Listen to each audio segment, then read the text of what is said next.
Rich in history, but technologically poised for the future, Reynolds Auditorium remains one of Winston-Salem, North Carolina's proudest and most recognizable landmarks. The 1,900-seat theater with a mezzanine and balcony offers the elegance of a time gone by with the comforts modern performers need. After a multi-million-dollar renovation in 2002, Reynolds Auditorium is one of the finest performing venues in North Carolina. The roots of the auditorium are preserved in statues, portraits, and stories in a building that has hosted some of the finest performers in the world. But to understand why this building is more than mortar and stone, you must understand its past.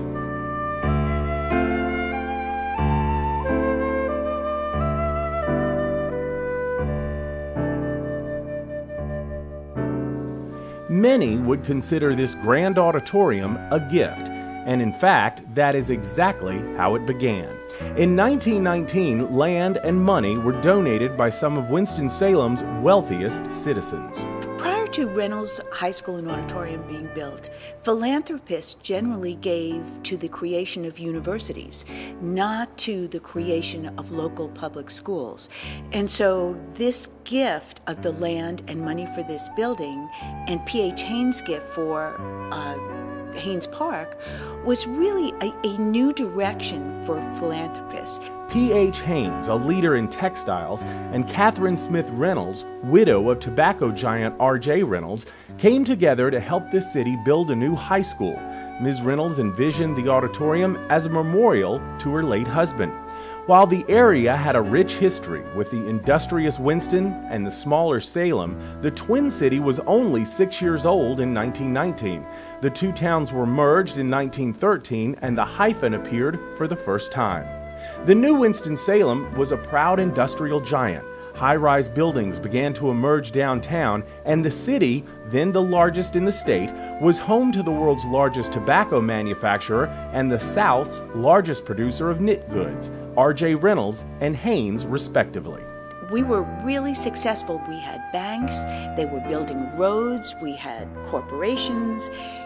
This was new, it was exciting, and everybody was looking towards a great future. Until 1930, Winston-Salem was the largest city in North Carolina. City leaders wanted, and the new city needed, a new high school. The auditorium was a welcome bonus. The school would serve the children, but the auditorium would serve the entire community and become a glamorous, modern home for the arts. Philadelphia architect Barton Keene was commissioned to design the school and the auditorium. After years of roadblocks, construction on the Memorial Auditorium began in the summer of 1922. Almost 2 years later, in May of 1924, the auditorium was complete and dedicated in a ceremony that spanned 4 days. Sadly, the woman who funded the building and envisioned it as a great community resource could not attend the dedication ceremony and was just days away from death. In an ironic twist, just weeks after being dedicated, the auditorium overflowed with mourners at her memorial service. She was in New York. She was giving birth to the second child that she had with J. Edward Johnson, and she died in childbirth shortly after the auditorium was completed. The death of Catherine Reynolds Johnson was such a blow to a grateful city that on the day of her memorial service, stores and offices were closed. But the city moved forward and marveled at the spectacular gift bearing the name of a man who brought them such fortune. The features of the auditorium were state-of-the-art for the mid-1920s. The grand portico was aimed east to overlook Haynes Park. The 172 by 110-foot entrance to the auditorium was an adaptation of the Palladian style with brick and Indiana limestone. There are 3 large stairs leading up to the building, all cut from Mount Airy, North Carolina granite. They reached out to the best of the best in constructing this. Charles Barton Keene was a well-known architect who was working with Catherine Smith Reynolds. They wanted to have theater design that was on par with New York. The entire building was reinforced with steel and concrete. Inside, no detail was overlooked. Every seat offered a good view of the stage. Over 6,000 feet of felt was used in the ceiling and the walls to assure maximum acoustics.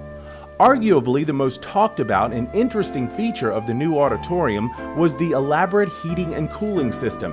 Outside air was brought in courtesy of a huge air shaft, warmed by a series of heating coils and then forced through vents beneath the seats on the main floor. The cooling effect was achieved much the same way.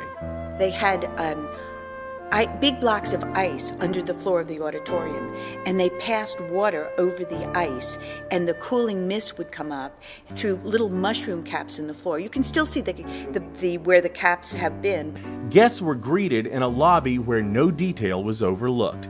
The main floor of the auditorium originally sat 1,030, the grand balcony another 1,191. The stage was 36 feet deep and 67 feet wide. The orchestra pit accommodated more than 100 musicians. This building was modeled after the University of Virginia, and the auditorium was the central focus of the whole campus. As word of the Grand Hall spread, some of the best-known performers and personalities graced the stage. Through the years, the auditorium was refurbished and updated, but by 1963, it had fallen victim to time and was in bad need of updating. A major renovation took place, and that same year, control of the building was handed over to the newly consolidated Winston-Salem Forsyth County School System. They reworked the seating, they recovered all the seats, and it was really a beautiful auditorium again after that. By the 1990s, the auditorium was again in need of major repairs. In 1998, a group of alumni and civic leaders formed the group Friends of the Reynolds Auditorium and spearheaded efforts to raise money for a renovation. The group wanted to restore the auditorium to its original grandeur and at the same time bring much needed modern updates. In 2002, the major overhaul began. Technologically and aesthetically, the auditorium was overhauled and today remains one of the city's premier venues.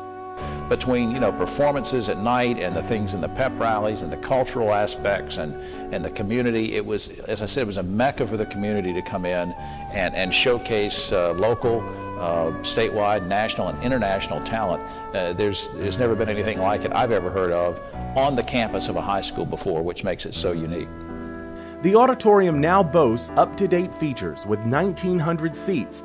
The fixed-depth orchestra pit accommodates 35 musicians. There's a full fly system, computerized lighting system, auxiliary power connections for touring equipment, a listening assistive system, backstage facilities, and free on-site parking. You haven't seen a performance, you haven't seen a play, you haven't seen an opera, you haven't seen a poet reading, you haven't seen a pep rally until you see it in Reynolds Auditorium. What other city has that? It is such an incredibly beautiful landmark, and it's like any other city. We seem to get used to what we see, and we forget how absolutely beautiful it is.